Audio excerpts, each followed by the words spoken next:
Manhood. Manhood is the isthmus between two extremes, the ripe, the fertile season of action when alone we can hope to find the head to contrive united with the hand to execute.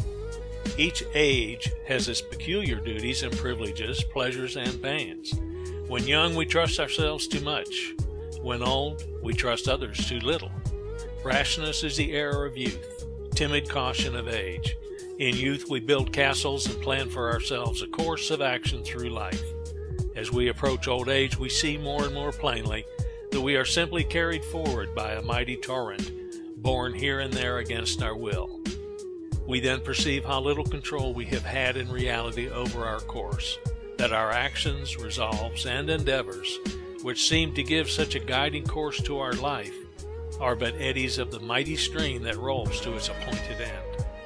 In childhood, time goes by on leaden wings, 10, 20 years. A lifetime seems an endless period. At manhood, we are surprised that time goes so rapidly. We then comprehend the fleeting period of life. In old age, the years that are past seem as a dream of the night, our life as a tale nearly told. Childhood is the season of dreams and high resolves, manhood of plans and actions, age of retrospection and regret.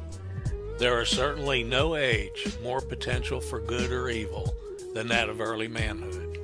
The young men have, with much propriety, been denominated the flower of a country. To be a man and seem to be one are two different things. All young men should carefully consider what is meant by manhood. It does not consist in years simply, nor in form and figure. It lies above and beyond these things. It is the product of the cultivation of every power of the soul, and of every high spiritual quality naturally inherent or graciously supplemented. It should be the great object of living to attain this true manhood. There is no higher pursuit for the youth to propose to himself. He is standing at the opening gates of active life. There he catches the first glimpse of the possibilities in store for him. There he first perceives the duties that will shortly devolve upon him. What higher aim can he propose to himself than to act his part in life as becomes a man who lives not only for time but for eternity? How earnestly should he resolve to walk worthily in all that true manhood requires? There are certain claims, great and weighty, resting upon all young men, which they cannot shake off if they would. They grow out of those indissoluble relations which they sustain to society and those invaluable interests, social, civil, and religious, with all the duties and responsibilities connected with them, which are soon to be transferred to their shoulders from the venerable fathers who have borne the burden and the heat of the day.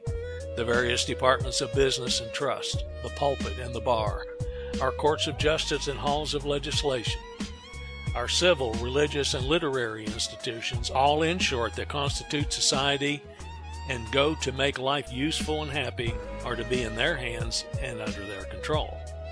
Society, in committing to the young her interests and privileges, imposes upon them corresponding claims and demands that they be prepared to fill with honor and usefulness the places which they are destined to occupy.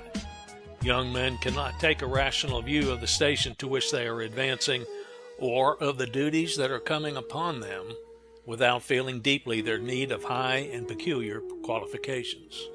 Every young man should come forward in life with a determination to do all the good he can and to leave the world the better for his having lived in it. He should consider that he was not made for himself alone, but for society, for mankind, and for God. He should consider that he is a constituent, responsible member of the great family of man, and while he should pay particular attention to the wants and welfare of those with whom he is immediately connected, he should accustom himself to send his thoughts abroad over the wide field of practical benevolence. There is within the young man an uprising of lofty sentiments which contribute to his elevation, and though there are obstacles to be surmounted and difficulties to be vanquished, yet with truth for his watchword, and relying on his own noble purposes and exertions, he may crown his brow with imperishable honors. He may never wear the warrior's crimson wreath, the poet's chaplet of bays, or the statesman's laurels, though no grand universal truth may at his bidding stand confessed to the world, though it may never be his to bring to a successful issue a great political revolution, to be the founder of a republic which shall be a distinguished star in the constellation of nations, even more though his name may never be heard beyond the narrow limits of his own neighborhood, yet is his mission nonetheless a high and noble one. In the moral and physical world, not only the field of battle, but also the cause of truth and virtue calls for champions, and the field for doing good is white unto the harvest.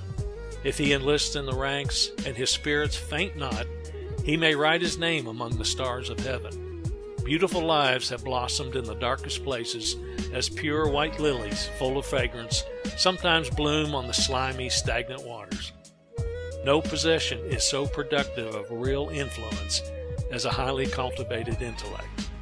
Wealth, birth, and official station may and do secure an external superficial courtesy, but they never did and never can secure the reverence of the heart. It is only to the man of large and noble soul, to him who blends a cultivated mind with an upright heart, that men yield the tribute of deep and genuine respect. A man should never glory in that which is common to a beast, nor a wise man in that which is common to a fool, nor a good man in that which is common to a wicked man. Since it is in the intellect that we trace the source of all that is great and noble in man, it follows that if any are ambitious to possess a true manhood, they will be men of reflection, men whose daily acts are controlled by their judgment, men who recognize the fact that life is a real and earnest affair, that time is fleeting, and consequently resolve to waste none of it in frivolities, men whose life and conversation are indicative of that serious mien and deportment which well becomes those who have great interest committed to their charge, and who are determined that insofar as in them lies life with them shall be a success, who fully realize the importance of every step they may take, and consequently bring to it the careful consideration of a mind trained to think with precision. The man who thinks, reads, studies, and meditates has intelligence cut in his features, stamped on his brow, and gleaming in his eye. Thinking, not growth, makes perfect manhood. There are some who, though they are done growing, are only boys. The constitution may be fixed while the judgment is immature. The limbs may be strong while the reasoning is feeble. Many who can run and jump and bear any fatigue cannot observe, cannot examine, cannot reason or judge, contrive or execute. They do not think.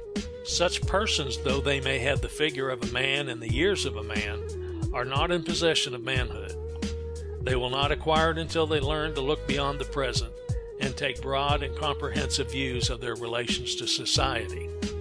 As we often mistake glittering tinsel for solid gold, so we often mistake specious appearances for true worth and manhood.